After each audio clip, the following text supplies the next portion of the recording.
வணக்கம். இன்று நம்ம பார்க்க இருப்பது நம்ம இந்திய வரலாறுல சரித்திரம் படைத்த ஒரு தமிழ் பெண்ணின் வீர வரலாறு.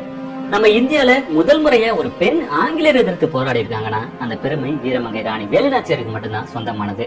நம்ம சிவகங்கையின் ராணியான வீரமங்கை வேலுநாச்சியார் பற்றிய சிறப்பு தொகுப்பு உங்களுக்காக. சிவகங்கை அரண்மனை 1730ஆம் ஆண்டு சிவகங்கையின் முதல் மன்னரான சசிவர்ண தேவரால் கட்டப்பட்டிருக்கு.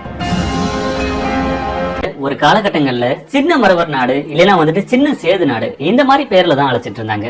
மன்னர் சசிவர்ண தேவர் நம்ம சின்ன மரவர் நாட்டுல ஒரு அரண்மனை கட்ட நினைக்கிறாரு. 1730ஆம் ஆண்டு ஒரு அரண்மனை கட்டி சிவகங்கைன்னு பேர் வைக்கிறாரு. அவருடைய மகனான முத்து விடுகநாதருக்கு ராமநாதபுரத்தின் மன்னரான முத்து விஜய ரகுநாத செல்லத்துறை சேதுபதியின் மகளான வீரமங்கை வேலுநாச்சியாரை திருமணம் செய்து வைக்கிறாரு. திருமணம் முடிந்த சில ஆண்டு காலகட்டங்கள்ல மன்னர் சசிவர்ண தேவர் மரணம் அடைகிறாரு. அவரை தொடர்ந்து அவருடைய மகனான முத்துவடுகநாதர் நம்ம சிவகங்கையோட 2வது மன்னரா முடிசூடப்படுறாரு. முத்துவடுகநாதர் போர்க்கலைகள் தெரிந்த வீரமானவர்.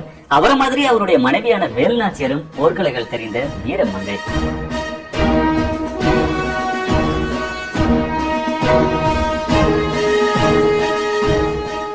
விளையும் பயிர் முளையிலேயே தெரியும்னு சொல்லுவாங்க. வேலுநாச்சியார் அப்படிதான் சின்ன வயசா இருக்கும் போதே வாழ்வீச்சு, அம்பு விடுதல், ஈட்டெறிதல், குதிரை ஏற்றம் இந்த மாதிரி எல்லா போர்க்கலைகளையும் கற்று வச்சிருந்தாங்க. இந்த கலைகள் அனைத்துமே பிற்காலத்துல சிவகங்கை மீட்க ரொம்பவே உதவியா இருந்திருக்கு. வேலுநாச்சியார் போர் பயிற்சிகள் மட்டும் இல்லாம பல்வேறு மொழிகளை தெரிஞ்சு வச்சிருந்தாங்க. எப்பொழுதுமே யாருக்காகவும் எதற்காகவும் அஞ்சாத ஒரு வீர பெண்மணியாவே வாழ்ந்திருக்காங்க வீரமங்கை வேலுநாச்சியார்.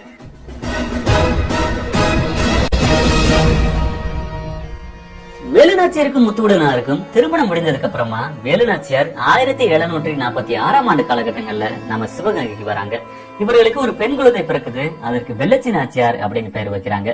ஆரம்பத்துல இவர்களுடைய வாழ்க்கை சீரும் சிறப்புமா போயிட்டு இருந்தாலும் அதுக்கப்புறமா தான் ஒரு பெரிய சிக்கலே வர ஆரம்பிச்சது.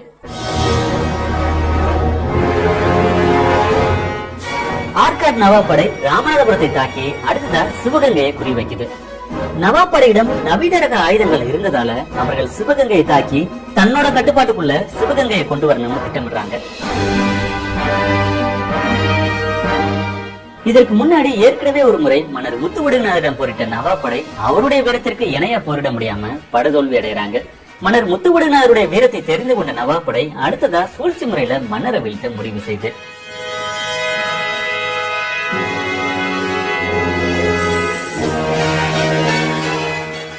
மன்னர் முத்துவடுகநாதர் காளையார் கோவிலுக்கு சாமி தரிசனம் செய்வது அவருடைய வழக்கமான ஒன்றா இருந்திருக்கு. ஒரு நாள் மன்னர் முத்துவடுகநாதர் காளையார் கோவிலுக்கு சாமி தரிசனம் செய்ய போறாரு. அப்போ மறைந்திருந்த நவாப் படை அவருக்கு தெரியாம அவரை துப்பாக்கியால சுடுறாங்க. அவர் ரத்த வெள்ளத்துல அந்த இடத்திலே சரிந்து விழுந்து இறந்துடுறாரு.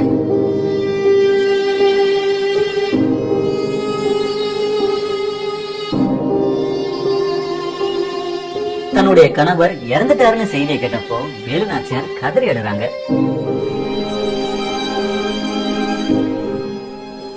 தன்னுடைய கணவருடைய உடலை பார்த்தே ஆகணும்னு காளையார் கோவிலுக்கு போக முடிவு பண்றாங்க வேலுநாச்சியார். ஆனா அப்போ படைத்தளபதியா இருந்த மருது சகோதரர்கள் வேலுநாச்சியாரை காளையார் கோவிலுக்கு போக வேணாம்னு ஆலோசனை சொல்றாங்க. மன்னர் இறந்துட்டாரு, காளையார் கோவில் விழுந்துடுச்சு. இந்த நேரத்துல நீங்க போய் நவாப் படையிடம் மாட்டிக்கிட்டா நம்மால மன்னரை கொன்றவர்களை பழி தீர்க்கவே முடியாது. நம்ம நாட்டு மக்களை காக்கவும் நம்ம நாட்டுடைய பெருமைகளை காக்கவும் நீங்க கண்டிப்பா உயிரோட இருந்தே ஆகணும்னு வேலுநாச்சியாருக்கு மருது பாண்டியர்கள் ஆலோசனை சொல்றாங்க. ஆனா வேலுநாச்சியார் தன்னுடைய கணவரோட உடலை பார்த்தே ஆகணும்னு காளையார் கோவிலுக்கு கிளம்புறாங்க.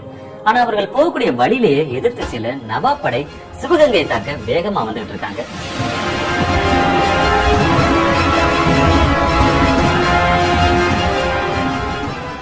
வேலுநாச்சியார் நவாப் படையிடமிருந்து தப்பிக்க ஒரு புதர்ல போய் விழுந்துக்கிறாங்க. அப்ப அங்க வந்த வெள்ளையர்கள் வேலுநாச்சியார் எங்கன்னு ஒரு ஆடு மேய்க்கிற பெண்கிட்ட கேக்குறாங்க. ஆனா அந்த பெண் தன்னுடைய ராணியான வேலுநாச்சியாரை காட்டி கொடுக்கல. ஆங்கிலேயர்கள் எவ்வளவு மிரட்டி கேட்டும் கூட அந்த பெண் கடைசி வரைக்கும் தன்னுடைய ராணியான வேலுநாச்சியாரை காட்டி கொடுக்க முடியாதுன்னு சொன்னதோட தன்னுடைய நாக்கையே வெட்டிக்கிறாங்க. இதனால கோவப்பட்ட வெள்ளையர்கள் அந்த பெண்ணை வெட்டுறாங்க. அந்த வெட்டப்பட்ட பெண் அந்த இடத்திலேயே ரத்த வெள்ளத்துல சரிந்து விழுந்து இறந்துடுறாங்க.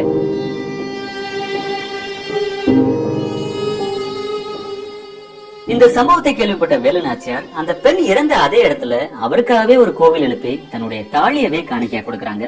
மறைந்த அந்த பெண்ணுடைய பேர் உடையாள். இதனாலதான் அந்த கோவிலுக்கு வெட்டப்பட்ட உடையாள் அப்படின்னு பேர் வந்தது.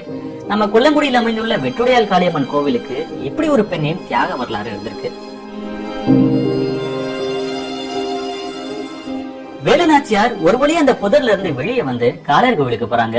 அங்க ஒரு கண்ட காட்சி ரொம்ப ரொம்ப கொடூரமானது. காளையர் கோவில்ல எங்க பார்த்தாலுமே ஒரே பிணங்களா இருந்திருக்கு. கோவில் திடலின் நடுவுல தன்னுடைய கணவரான முத்துவடுகநாதர் உடல் இருந்ததை பார்த்து வேலுநாச்சியார் கதறி எழுறாங்க. தன்னுடைய கணவரே இறந்துட்டாரு, இனிமே நம்ம இருந்து என்ன பண்ண போறோம், நம்மளும் உடன்கட்டை ஏறலாம்னு கூட வேலுநாச்சியார் யோசிக்கிறாங்க. ஆனா அவரும் போயிட்டா தன்னுடைய கணவரை கொண்டவர்களை பழி தீர்க்க முடியாதுன்னு வேலுநாச்சியார் முடிவு பண்ணி அங்கிருந்து பல்லக்கு ஒன்றுல மருதுபாண்டிகளோட உதவியோட தப்பி போறாங்க.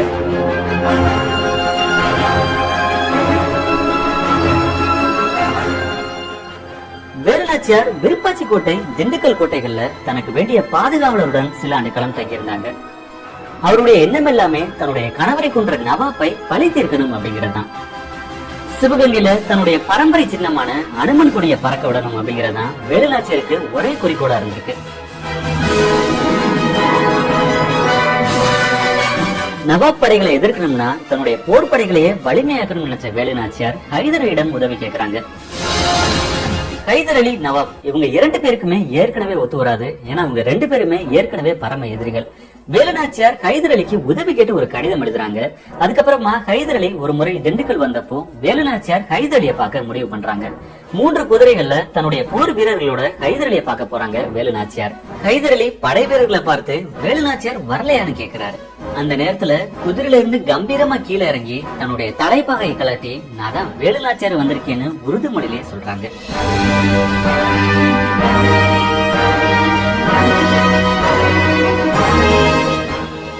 வேலுநாச்சியார் தன்னுடைய மனசுல இருந்த அத்தனை கவலைகளையும் தன்னுடைய லட்சியத்தையும் ஹைதர் அலியிடம் பகிர்ந்துக்கிறாங்க. ஹைதர் அலி வேலுநாச்சியாருக்கு நவீன ரக ஆயுதங்களையும் போர் வீரர்களையும் கொடுத்து உதவுறாரு. அவர் கொடுத்த குதிரைப்படையும் வீரர்களும் வேலுநாச்சியாரின் போர்படைய இன்னும் வலிமையானதா ஆக்கிடுச்சு. அவருடைய போர்படைக்கு வீரத்திற்கே பெயர் போன மருதுபாண்டியர்கள் தலைமை தாங்குறாங்க.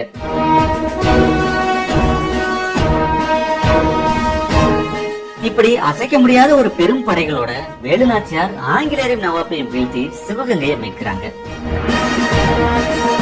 சிவகங்கையில் பிறந்த ஆங்கிலேயரின் கொடி இறக்கப்பட்டு வேலுநாச்சியாரின் அனுமன் கொடி ஏற்றப்பட்டது. வேலுநாச்சியாரின் சபதம் நிறைவேறி அவர் சிவகங்கைக்கு ராணி ஆறாங்க.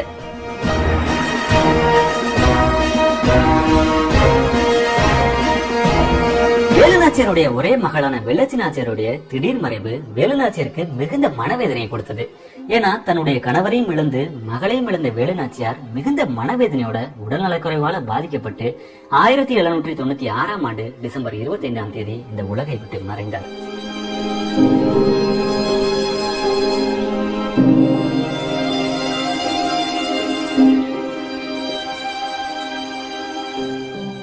தமிழக அரசு 2008ஆம் ஆண்டு வேலுநாச்சியாரை பெருமைப்படுத்தும் விதமாக அவருடைய பெயரில் தபால் தலையை வெளியிட்டது.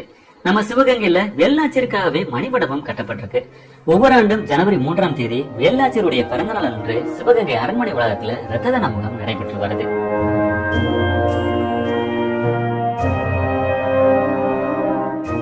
ஜான்சி ராணி வாழ்ந்த காலத்திற்கு முன்னாடியே வெள்ளையனை எதிர்த்த ஒரே தமிழ் பெண் போராளி வீரமங்கை வேலுநாச்சியார் மட்டும்தான். தன் கணவரை கொன்ற வெள்ளையர்களை துணிவுடன் எதிர்த்து போராடி அவர்களை பலி தீர்த்த வீரமங்கை எங்கள் வேலுநாச்சியார்.